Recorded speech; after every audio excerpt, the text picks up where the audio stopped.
It all started with a quiet man who everyone thought was too stubborn for his own good. Walter Harris wasn't flashy, didn't care about big cars or showing off. He lived simple, the kind of man who preferred the sound of crickets at night to the buzz of city traffic. His ranch stretched across rolling hills in a part of the county where most people thought the land was only good for cattle grazing. But Walter knew better. He'd walked every acre since he was a boy, learning the bends of the small river that cut through the property. The old oak groves, where deer gathered, the hidden rocky ridges where the sunsets painted the sky orange, head to Walter. That land wasn't just dirt and grass. It was family. His grandfather had worked it by hand, his father had expanded it, and Walter had spent his life protecting it. Every fence post, every barn beam, every trail through the woods had his fingerprints on it. The land was his anchor. He didn't care if people thought he was foolish for holding on to it when developers came sniffing around, offering him checks so large you'd think he'd hit the lottery. He always gave the same answer, calm and firm. No, this land ain't for sale. Developers couldn't understand it. They'd show up in shiny suits with glossy pamphlets of subdivisions and golf courses. They told him about progress, an opportunity, about how selling would make him rich and respected. But Walter didn't measure wealth in dollar signs. He measured it in acres, in the weight of history, in the freedom to stand on his porch and know that the ground under his feet was his and his alone. The day the HOA backed, developers came to his ranch, they thought they had a sure thing. The head of the group was a slick-talking man named Raymond Clark. He strutted onto Walter's property in polished shoes, sunglasses on, and a confident smile like he owned the place already. Behind him trailed two assistants holding blueprints and a woman who later became the HOA president. Carol Stevenson. Mr. Harris, Raymond started, extending his hand as though Walter should feel honored to shake it. You're sitting on prime land here. We're prepared to make you a very generous offer. Walter didn't even look at the paperwork. He just leaned back in his chair, the kind of chair that had probably sat on that porch for 30 years, and sipped his iced tea. I ain't interested. Raymond laughed, as if he hadn't heard right. Mr. Harris, I don't think you understand. We're talking about life-changing money. I'll never have to work another day. Walter looked him dead in the eye. I already don't work for nobody. That's the point. Carol tried a softer touch, perching on the porch rail and smiling as though she could sweet-talk him into changing his mind. Walter, we're not trying to push you, but imagine what this community could mean for families. Safe neighborhoods, good schools, children running in yards. Wouldn't you want to be part of something that builds the future? Walter's expression didn't change. He had dealt with smooth talkers before. This land already has a future. Mine. My family's. And it's staying that way. They tried again and again, week after week. Sometimes sending different people to see if a new face could change his mind. Some tried to appeal to his pride, saying the county needed forward-thinking people. Some tried threats, hinting about eminent domain and legal pressure. Walter never lost his temper. He never argued, just smiled, that slow smile that made people uneasy, and repeated the same thing, do what you want, but make sure you read the fine print. Most of them didn't even know what he meant. They thought it was just an old man's way of brushing them off. But Walter had made sure the fine print was ironclad. Years ago, when the county rezoned certain properties, he had hired the best lawyer he could find to help him lock down every inch of his ranch. He didn't just hold a deed. He built protections into it, clauses that seemed boring to anyone who wasn't paying attention. Leases, easements, reversion rights. Walter understood something most people didn't. Paperwork is more powerful than a fence or a shotgun, so when the HOA finally got a foot in the door with the county, arranging to develop on what they thought was an unused corner of his SDL property, Walter didn't fight it. He let them believe they had one. He signed just enough paperwork to make it look like they had rights to a portion of the land. What they didn't realize was that those rights were temporary, conditional, and written in a way that guaranteed everything would fall right back into Walter's hands when the time was right.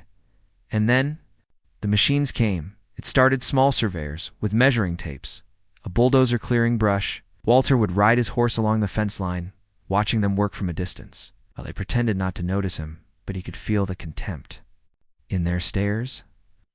To them, he was just some stubborn rancher, too old-fashioned to stop progress.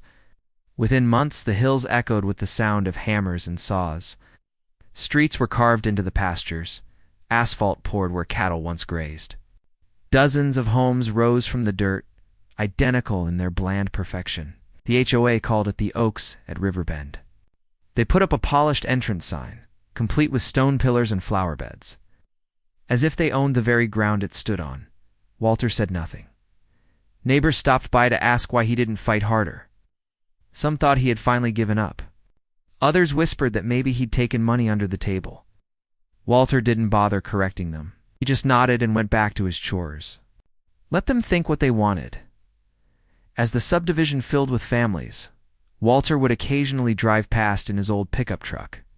Kids played in sprinklers, women pushed strollers, men grilled on their porches. They barely glanced at him.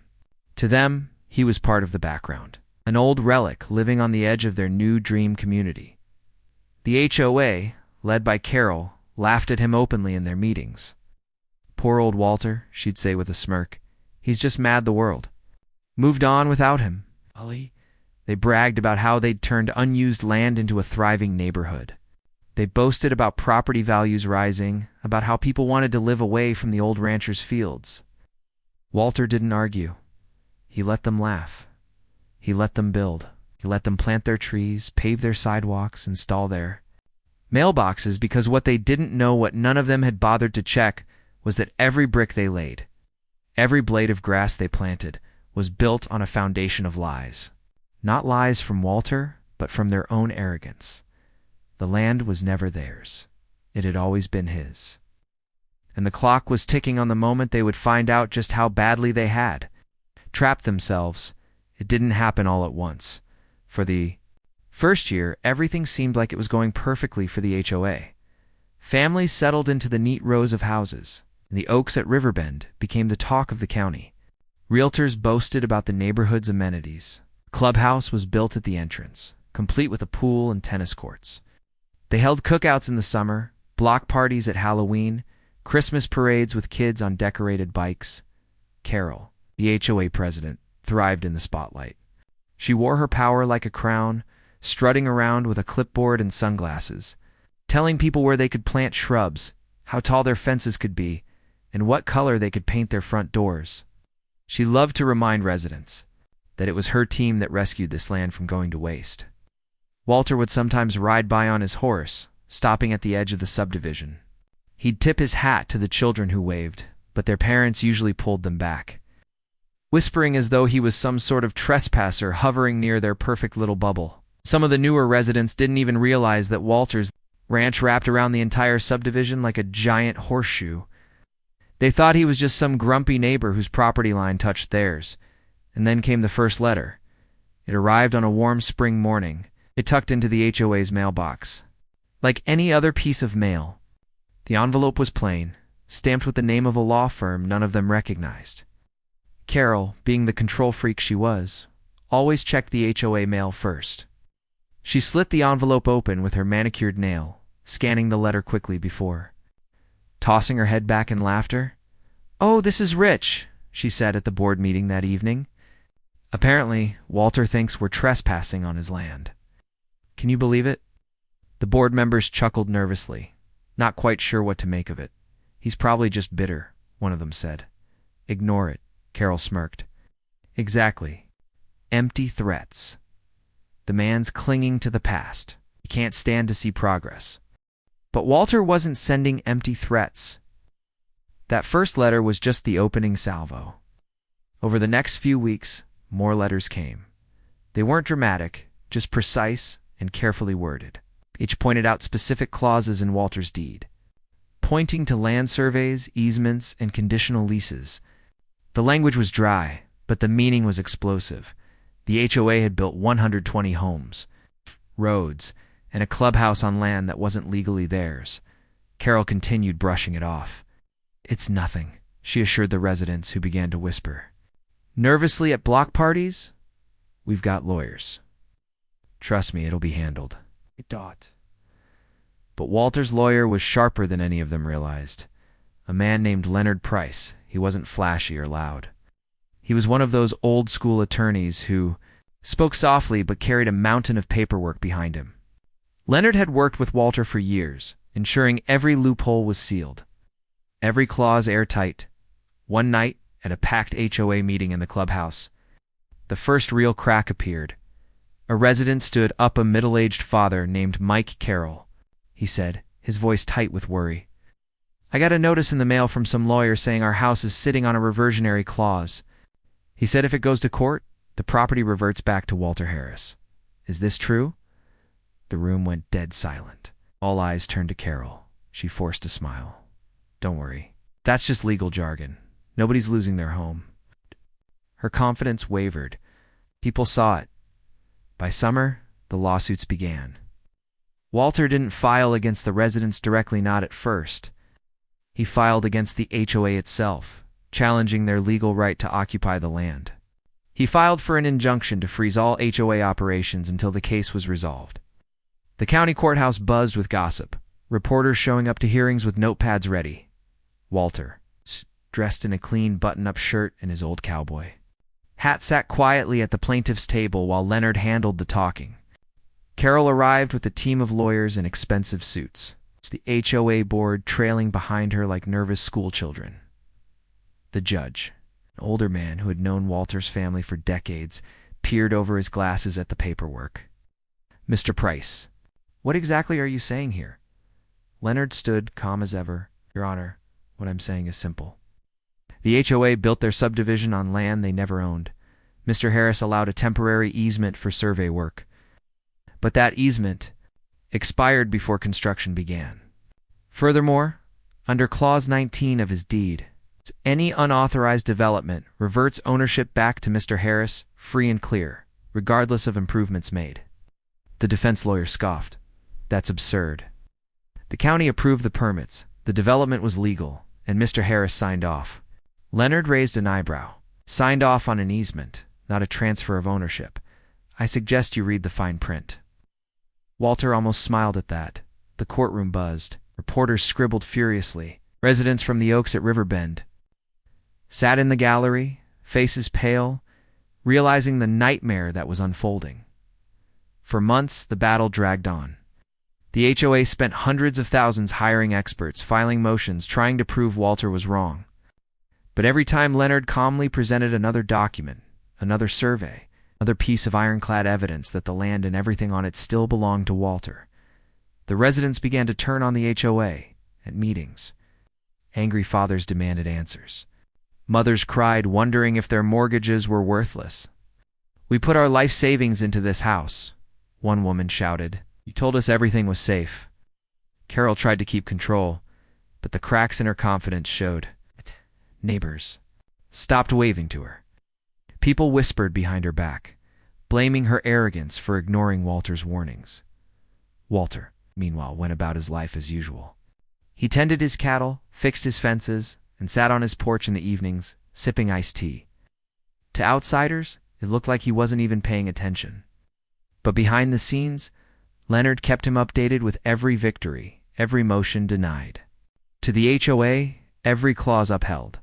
The breaking point came when the judge finally issued a ruling on the injunction. He read from the bench, his voice stern, based on the documentation presented. "It is clear that the subdivision known as the Oaks at Riverbend was constructed without legal transfer of property rights.